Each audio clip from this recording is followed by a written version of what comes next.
Bendiciones, amados hermanos, es un gusto poder saludarles. Espero que el Señor continúe bendiciendo cada una de sus vidas. Vamos a continuar con nuestro estudio del método inductivo de la Biblia. Ahora vamos a explicar un poco lo que son los principios de la interpretación.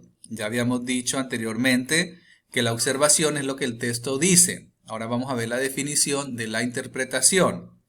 Lo que el texto significó, lo que el autor quiso decir, lo que los destinatarios primitivos hubieron entendido, el propósito de la interpretación. La función del intérprete es de identificarse con los autores y personajes bíblicos a tal grado que él pueda revivir sus experiencias. Para esto nosotros tenemos que hacer uso de nuestra mente, de nuestra imaginación y poder trasladarnos al pasado, ¿cierto? Para poder comprender lo que estaba sucediendo con cada uno de los hermanos en su época, ¿cierto?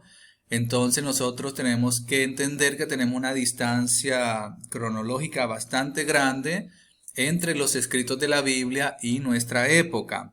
Tenemos que entender que hay un contexto histórico, que hay un contexto cultural, formas de relacionamiento, comidas, clima, situaciones políticas y todas las cosas que suceden dentro de una cultura que es diferente a la nuestra. Entonces, en la interpretación nosotros tenemos que tener en cuenta que esta lectura, ¿cierto? Que esta carta, que este libro no fue escrito para mí, sino que tenía un autor y tenía un destinatario específico o algunos destinatarios específicos que no somos nosotros inicialmente, ¿cierto? Entonces no podemos olvidarnos de eso.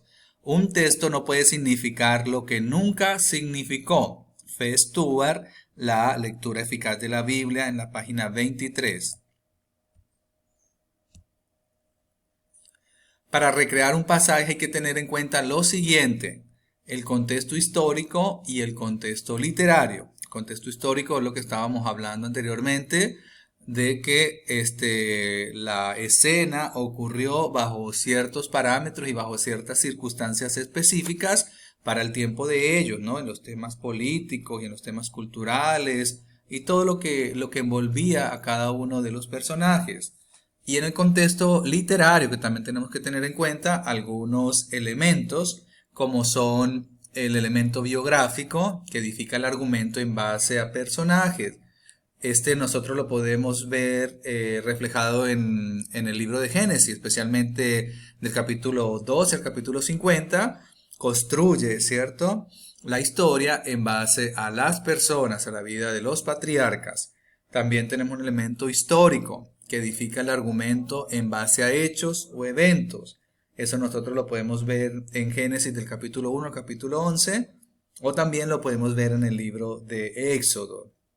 Tenemos un elemento literario que es el cronológico, que edifica el argumento en base al tiempo. Y esto lo podemos ver claramente en el libro de Ageo o también en el capítulo 1 al 8 del libro de Zacarías. El elemento geográfico edifica el argumento en base a lugares. Eso lo podemos ver a través del Evangelio de Lucas, ¿no? Específicamente en el ministerio de Jesús. O también lo vemos en el libro de los Hechos, cuando hace la descripción de los viajes del apóstol Pablo. Y el elemento ideológico edifica el argumento en base de ideas y conceptos. Esto nosotros lo encontramos en el libro de Romanos o también en la carta de Gálatas, específicamente en el versículo 3 y en el versículo 4.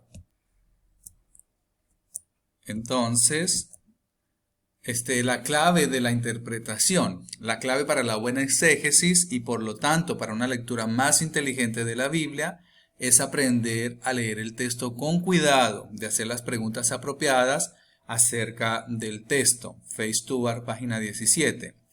La pregunta observacional, ¿qué es lo que hay aquí? Sin embargo, las preguntas interpretativas es ¿qué es lo que significa? ¿Qué implicaciones tiene? Vamos a ver cómo leer una carta de amor. Imagínense que este joven que está aquí acaba de recibir su primera carta de amor. Posiblemente él ya la leyó unas 3 o 4 veces, sin embargo él recién está comenzando. Para leerla tan precisamente como quisiera hacerlo, tal vez él necesitaría de algunos diccionarios y tal vez de ayuda de algunos expertos que le ayuden a comprender el origen de las palabras y el origen del idioma. Sin embargo, él no va a usar nada de eso. Él considerará el matriz exacto del significado de cada palabra. Ella encabezó la carta de la siguiente manera: querido Juan, que se preguntará a sí mismo, ¿qué es el significado preciso de esas palabras? Ella se abstuvo de decir queridísimo por ser tímida. Quizá mi querido hubiera sido demasiado formal. Chita, quizás diría querido fulano a cualquiera. Su rostro queda ensombrecido con la preocupación, pero la sonrisa reaparece cuando él comienza a pensar en la primera oración. Seguramente ella no le hubiera escrito eso a cualquier fulano. Así avanza por la carta poco a poco. Un momento, un éxtasis celestial, el próximo en miserable agonía. Ha producido centenares de preguntas en su mente. Él lo podría citar de memoria. A la verdad, eso es lo que hará consigo mismo durante semanas. De la misma manera, ¿cierto? Nosotros tenemos que leer esta carta de amor que Dios nos ha dejado, que es su palabra. Si nosotros leyéramos el capítulo 3 de Juan, el versículo 16 dice lo siguiente: porque tanto amó Dios al mundo que dio a su Hijo unigénito para que todo el que crea en Él no se pierda, sino que tenga vida eterna. Nosotros tendríamos que hacer esto con la palabra de Dios, de pensar, ¿no? Wow, ¿qué fue lo que pasó en el corazón de Dios para que Él tomara una decisión como esta de enviar a su Hijo? O sea, ¿qué lo movió? ¿Cuáles fueron sus motivaciones? Sabiendo que nosotros no merecíamos que el Señor Jesucristo se hubiera entregado por nuestras vidas. Nosotros éramos pecadores, éramos malos. Sin embargo, Dios decide hacer esto con su Hijo y el Señor Jesucristo se entrega también a sí mismo por nosotros. Entonces, cuando nosotros leemos esta carta de amor que es la palabra de Dios, nosotros tenemos que entrar en esa profundidad, no dejar pasar las palabras por dejarlas pasar, no leer por leer los textos bíblicos, sino detenernos y profundizar y meditar y decir, wow, qué tremendo, qué es lo que hay aquí, y comenzar a interpretar de la manera correcta, como este joven lo hizo con su primera carta de amor. Bueno, entonces ahora vamos a empezar el estudio inductivo paso a paso de Gálatas. Es necesario que nos olvidemos en este momento del libro de Tito, ¿cierto? Ahora nosotros vamos a entrar en una nueva aventura a través del libro de Gálatas. Y aquí vamos a hacer un paso a paso. Algunos de los pasos que nosotros hicimos en el libro de Tito no los vamos a realizar aquí, otros los vamos a mantener y vamos a implementar otras cosas también nuevas en este estudio de Gálatas. Entonces el primer paso es la oración, ¿cierto? Nosotros tenemos que depender del Espíritu Santo para este estudio. Cada vez que usted lea la palabra de Dios, tiene que orar primeramente para que no sean sus fuerzas, sino que sea el Espíritu Santo que nos llene y nos guíe a toda la verdad. Después de eso vamos a hacer el paso 2A, que consiste en la separación de palabras de la carta de Gálatas. Eso es algo que ustedes ya aprendieron a hacer. Entonces se van a encontrar con este texto, ¿cierto? Que tiene todas las palabras juntas, y ustedes van a hacer lo que hicieron también con el libro de Tito, a separar palabra por palabra en todo el texto de Gálatas. Luego vamos a realizar el paso 2B, que es la separación de párrafos en la carta de Gálatas. Aquí ya las palabras están separadas. Ahora usted tiene que hacer nuevamente una lectura de la carta de Gálatas de una forma natural, una forma no tan rápido, no tan lento. Usted va leyendo y va separando los párrafos donde usted considere. Un término es un pensamiento parcial, es el significado de una palabra en su contexto. Una oración es un pensamiento completo con sustantivos y verbos. Un párrafo son dos oraciones que forman un pensamiento completo. Eso es un párrafo. Entonces ustedes van a identificar los párrafos en la carta de Gálatas.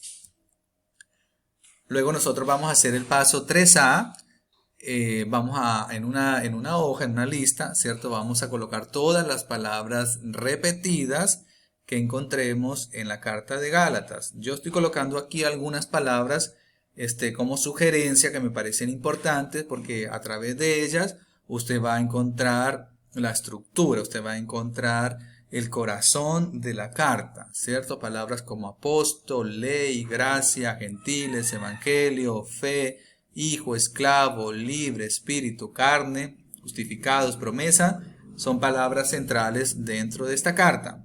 Sin embargo, eso es un ejemplo, una sugerencia que yo doy y usted igual va a buscar las palabras que usted encuentre necesarias para este estudio. Recuerden que al lado de la palabra usted le coloca el número de cuántas veces usted encontró esa palabra en el texto. También vamos a identificar los personajes, tanto divinos como los personajes humanos. Entonces usted hace una lista de los personajes. Aquí yo coloqué algunos ejemplos: Pablo, Pedro, Bernabé. Y luego vamos a hacer también una lista con los lugares que menciona la carta. Aquí yo ya coloqué algunos: Galacia, Jerusalén, Arabia. Vamos a aprender a hacer un estudio adicional, ¿cierto? Es algo nuevo que vamos a implementar en este estudio del libro de Gálatas. Entonces, el estudio adicional que usted va a trabajar va a ser Gálatas, capítulo 1, versículo 1, donde nos vamos a concentrar en la vida del apóstol Pablo. Entonces, en este estudio adicional, usted va a usar los tres elementos, ¿no? Que es la observación, la interpretación y la aplicación. Entonces, la observación significa colocar el texto, ¿cierto? El texto de Gálatas 1:1. Pablo, apóstol, no por investidura ni mediación humana, sino por Jesucristo y por Dios Padre, que lo levantó de entre los muertos. Eso es lo que usted coloca en la observación. Luego en la interpretación usted va a investigar un poco acerca de la biografía del apóstol Pablo, lo coloca allí, ¿cierto? ¿Quién era el apóstol Pablo antes de que el Señor Jesucristo se le apareciera? ¿Y en qué se convirtió el apóstol Pablo después? ¿Cómo fue su ministerio? Entonces usted hace una biografía del apóstol Pablo, igual lo va a relacionar en el contexto del versículo que se está pidiendo allí. Y finalmente, usted va a hacer la parte de la aplicación. ¿Cómo puedo yo aplicar esto en mi vida?